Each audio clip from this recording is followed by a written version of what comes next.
com o camisa 13 da Seleção Brasileira do Rádio. O nome dele é Jorge Serrão. Saudações, Serrão. Saudações, Alexandre Pitoli. Algoritmo sensor, você tem imunidade? Tem? Tem ou não tem? Fala aí, conta aí, fala a verdade. Saudações, meus amigos, meus amados haters, todos ligados na Auriverde Brasil. A imunidade parlamentar não pode ser relativizada. Ou pode? O que vale no Brasil? Mas agora temos uma polêmica bastante interessante e concreta no mundo jurídico, porque a Defensoria Pública da União questionou a decisão que tornou Eduardo Bolsonaro réu. Pois é, a DPU opôs embargos de declaração contra a decisão que tornou Eduardo Bolsonaro réu. A DPU alega que a primeira turma do Supremo Tribunal Federal não analisou o argumento da imunidade parlamentar. O deputado é acusado de coação no curso do processo por criticar o ministro Alexandre de Moraes dos Estados Unidos da América. Segundo a Defensoria, as críticas se conectam à defesa de direitos e garantias constitucionais. A DPU argumenta que Eduardo representa uma parcela do eleitorado que o elegeu, portanto, ele não poderia ser atacado, tinha que ser preservado no seu mandato e nas suas imunidades. O acórdão da primeira turma do Supremo Tribunal Federal diz, no entanto, que há indícios de grave ameaças do Eduardo contra autoridades públicas. Só que a DPU está fazendo o que deveria ser feito, defender a Constituição. Nos embargos de declaração, a DPU aponta que a primeira turma do STF simplesmente ignorou o argumento da imunidade parlamentar, que é constitucional. Então, ele não poderia ter sido processado por nada. O defensor público Gustavo Zortea da Silva foi direto.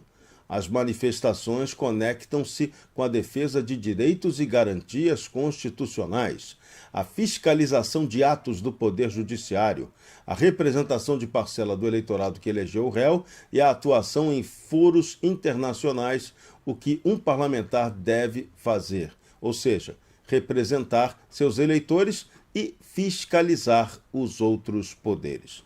Mas para o Supremo Tribunal Federal, o que o Eduardo Bolsonaro fez é crime.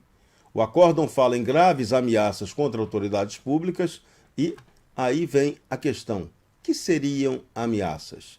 As ameaças seriam pedir sanções internacionais contra um ministro que, segundo milhões de brasileiros, estaria aí agindo além dos direitos fundamentais? Pois é, a própria Procuradoria-Geral da República reconheceu a gravidade das sanções da Lei Magnitsky, chamando-as de pena de morte civil internacional. Mas aí, entre dizer que foi Eduardo Bolsonaro que conseguiu que essa lei fosse aplicada contra o ministro Alexandre de Moraes, vai muito longe.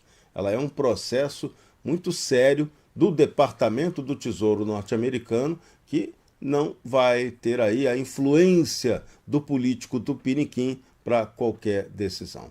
O fato concreto nessa história toda é: Eduardo Bolsonaro hoje é alguém que não tem condições políticas, perdeu a oportunidade de ser candidato a qualquer coisa em 2026, porque o sistema de poder não vai admitir que ele retorne ao Brasil, não passou a anistia, portanto, ele não estaria protegido de nada do que ainda vem ou pode acontecer por aí, e tudo indica que o Eduardo vai ser condenado assim que a primeira turma do Supremo tiver condições, de maneira exemplar, para que ninguém ouse desafiar o que o Supremo Tribunal Federal classifica como democracia.